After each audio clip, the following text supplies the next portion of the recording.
Side खबरों के लिए सब्सक्राइब करें फ्लेम मीडिया और उसके बाद बेल आइकन को प्रेस करें ताकि सबसे पहले आपको मिले एक्सक्लूसिव खबरें।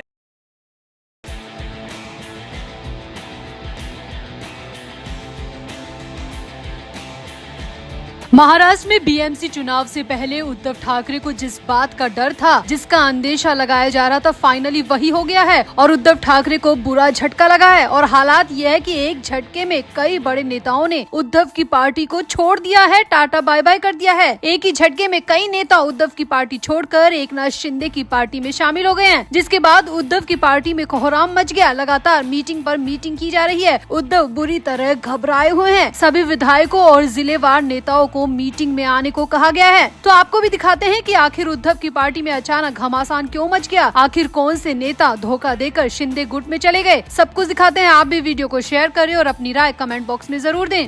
तो महाराष्ट्र के छत्रपति संभाजी नगर में उद्धव ठाकरे गुट को बड़ा झटका लगा है। यहाँ शिवसेना यूबीटी के पूर्व मेयर नंद कुमार घोड़ले, अपनी पत्नी अनीता घोड़ले और कई नेताओं के साथ एकनाथ शिंदे की शिवसेना में शामिल हो गए हैं। उप मुख्यमंत्री एकनाथ शिंदे की मौजूदगी में इन सभी नेताओं की पार्टी में एंट्री कराई गई और जब ये तस्वीरें और खबर सामने आई तो उद्धव गुट में खलबली मच गई। लगातार मीटिंग पर मीटिंग की जा रही है। सभी जिलेवार नेताओं को मीटिंग में आने को कहा गया है। साथ ही साथ सभी विधायकों को भी मीटिंग में आने के लिए कहा गया है, क्योंकि इस तरह से पूर्व मेयर नंद कुमार के साथ कई नेताओं का शिंदे गुट में शामिल होना उद्धव की पार्टी को बड़ा झटका दे रहा है। दरअसल खबर है कि छत्रपति संभाजी नगर में उद्धव ठाकरे गुट के नंद कुमार घोड़ले और उनकी पत्नी अनीता घोड़ले के साथ कई नेताओं ने मुंबई में एकनाथ शिंदे के आवास पर आकर शिवसेना में शामिल हो गए। इस मौके पर डिप्टी सीएम एकनाथ शिंदे ने उनका और उनके साथ आए सभी नेताओं का गर्मजोशी से स्वागत किया, सभी का अपनी पार्टी में वेलकम किया। नंद कुमार घोड़ले शुरुआत से ही छत्रपति संभाजी नगर में शिवसेना के कार्यकर्ता थे।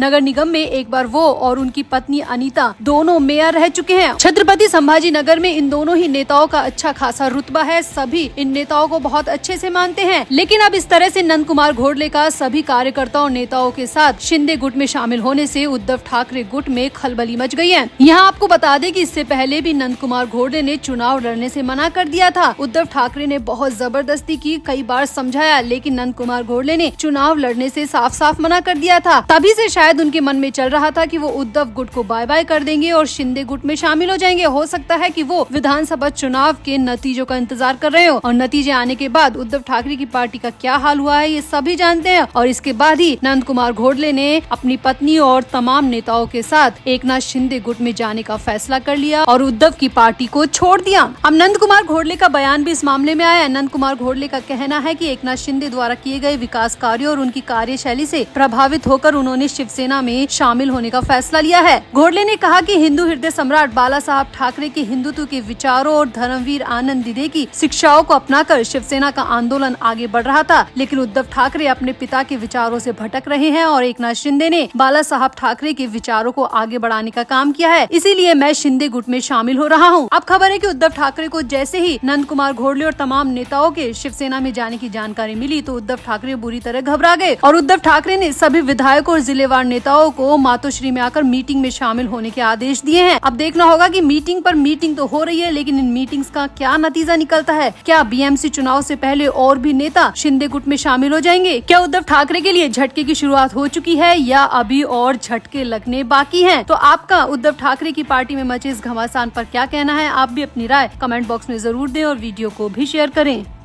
तो पहले मुख्यमंत्री देवेंद्र फडणवीस से अचानक मुलाकात और अब मुखपत्र सामना में तारीफ। महाराष्ट्र के सियासी गलियारों में उद्धव ठाकरे के सियासी स्टैंड को लेकर चर्चा है। सवाल उठ रहा है कि 5 साल से बीजेपी पर सियासी मुखर उद्धव ठाकरे को अब अचानक मुख्यमंत्री देवेंद्र फडणवीस अच्छे क्यों लगने लगे हैं, वो भी तब जब शिवसेना यूबीटी महाराष्ट्र में सबसे बड़ी विपक्षी पार्टी है। 228 विधानसभा सीटों वाली महाराष्ट्र में उद्धव की पार्टी के पास 20 विधायक हैं। तो 2019 के विधानसभा चुनाव में बीजेपी और शिवसेना ने गठबंधन में बड़ी जीत दर्ज की थी। इस चुनाव में बीजेपी को 105 और शिवसेना को 56 सीटें मिली थी। बीजेपी ने देवेंद्र फडणवीस को मुख्यमंत्री का चेहरा घोषित कर दिया था, लेकिन इसी बीच उद्धव की पार्टी ने सीएम पद की डिमांड कर पेच फंसा दिया था। उद्धव ठाकरे ने सीएम पद की डिमांड रख दी थी, जिसके बाद दोनों का गठबंधन टूट गया। फडणवीस 5 दिन के लिए मुख्यमंत्री जरूर बने, लेकिन बहुमत न होने की वजह से उन्हें कुर्सी छोड़नी पड़ गई। इसके बाद उद्धव ठाकरे मुख्यमंत्री बनाए गए और 2022 2022 में उद्धव की पार्टी में टूट हो गई। एकनाथ शिंदे 40 विधायकों को लेकर एनडीए में चले गए। नई सरकार में शिंदे मुख्यमंत्री बने और फडणवीस उप मुख्यमंत्री। उस वक्त शिवसेना को तोड़ने का आरोप भी देवेंद्र फडणवीस पर ही लगा। कहा गया कि महाराष्ट्र में शिंदे के साथ कोऑर्डिनेट में फडणवीस ने बड़ी भूमिका निभाई थी। अब 2023 में शरद पवार की पार्टी में भी टूट हो गई। 2024 के लोकसभा चुनाव में इन सब बगावत के बावजूद शरद पवार और उद्धव के साथ कांग्रेस गठबंधन ने बेहतरीन परफॉर्मेंस किया, लेकिन विधानसभा के चुनाव में बीजेपी गठबंधन ने बड़ी बढ़त बना ली। फडणवीस इसके बाद फिर से मुख्यमंत्री बन गए। आपको सब कुछ ये इसलिए बता रहे हैं ताकि आपको समझ में आए कि उद्धव ठाकरे और देवेंद्र फडणवीस का रिश्ता कभी भी अच्छा नहीं रहा, हमेशा खट्टा और कड़वा ही रहा है। और अब अचानक उद्धव ठाकरे का दिल देवेंद्र फडणवीस के लिए पिघलने लगा है। तो इसकी 3 बड़ी वजह सामने आई है। सबसे बड़ी वजह है उद्धव को नेता प्रतिपक्ष की कुर्सी पर अपने बेटे को बिठाना है। जी हाँ, शिवसेना यूबीटी विधानसभा में सबसे बड़ी विपक्षी पार्टी है, लेकिन उसके पास नेता प्रतिपक्ष की कुर्सी पाने के लिए जरूरी 10% सीटें नहीं है। महाराष्ट्र में विधानसभा की 228 सीट है, जहां नेता प्रतिपक्ष के लिए 29 विधायकों का होना जरूरी है।